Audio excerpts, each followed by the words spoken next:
What did when your exit meetings kind of after last season, what did the coaches say, you need to do to sort of compete for a spot, starting spot?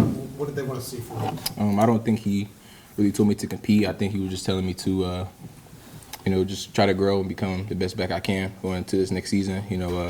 Nothing's really given, it's earned. And so he just told me to go out there and become the best running back I can be. So I've just been working on my skills. We'll go Seth, then Matt. Yeah, where have you been? What have you been working on improving so far this spring? So far I've been working on my speed, my leadership as well. What I'm saying? Trying to be one of those guys around the team that just brings everybody together, lifts the spirit up, gets everybody going, bring that juice. Speed, strength as well. I feel like strength was one of the areas I feel like I wanted to work on as well. So getting my diet right, making sure I take care of my body. Your body's one of the most important things, being an athlete, and so I feel like if I take care of my body, everything else will follow through as well. Go Matt and the Pete. Khobie, 2 years ago, you had Justice as a teammate. Yeah. Now you got him as a coach. I know he helped you there last Yeah. year. Just how much that transition? How much has he helped you as a player? Being a teammate now that he's working with you and coaching you every day. Even him being a player, he was a great leader to me and a great mentor. And so him becoming a coach, I feel like was probably one of the greatest blessings that God has given me. I feel like he has just helped me shape into a better running back, a better man as well.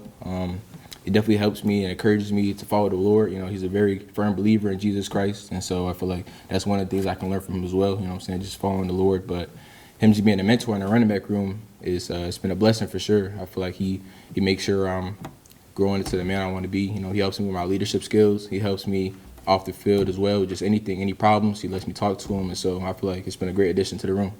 Go Pete and the Sam.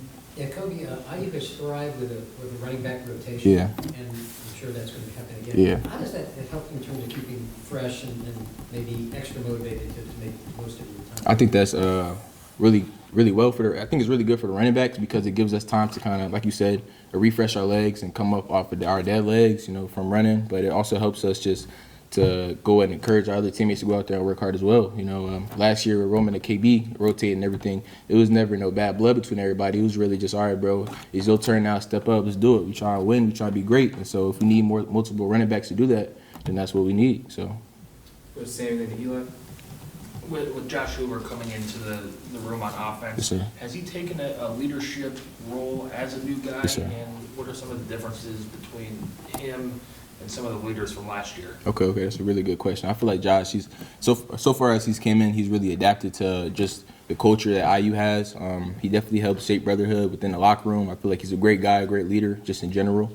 And that's just off the field, not even on the field. Obviously on the field, y'all seen the tape. He's a great dude, great quarterback. He can really throw the rock. So I just feel like Josh, he's been a good leader for us so far. Go Eli, then go Luke. Hey, Khobie, right here to your left. Obviously, it was like last year, you were kind of like the closer. Yes, sir. In a lot of those games. Yeah. And how are you embracing just the moment that you have right now to be, obviously, the rotation that Yes, you sir. have, but being like the potential, bell cow running back here? Man, I just feel like first off, I want to say thank you to the coaches because they definitely believed in me to keep me here for a year to make sure that I've been just growing into the best running back that I can be. Obviously, because I want to go to the league, and so for that to be one of the dreams of mine, I mean, Coach Miller has done a great job so far with me. As you could tell, my progression from last year to, I don't know if you've seen so far in spring ball practice, I feel like I've improved so far. So I feel like last year I stepped up this year, and so that's really it so far.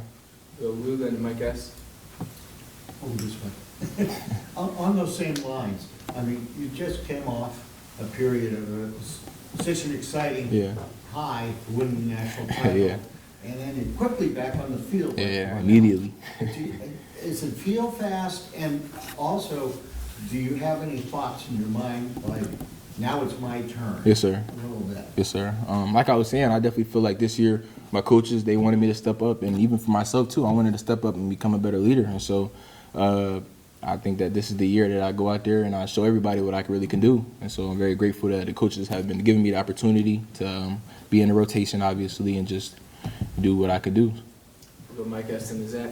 Khobie, you were a Miami, Ohio commit. Yes, sir. You got that late offer from Yeah. Coach Allen. 2.5 years later, you got a chance to start for like a national championship caliber team. Do you ever reflect on how this has all come together? Man, my family, we talk about this all the time, like what a blessing God has given us to just be able to be in that position, because committed to Coach Allen, I didn't really know what was gonna happen. You know, them coming off a losing season. You know, head coaches, especially nowadays, coaches they switch up a little bit. And so when we heard Coach Sig was coming in, it was just like, okay, this is a dude who we know will help us and lead us to become a winning team. Obviously, you know, we just won a national championship, and so I think it was a great decision to stay with IU. We'll go to Zach and Jared.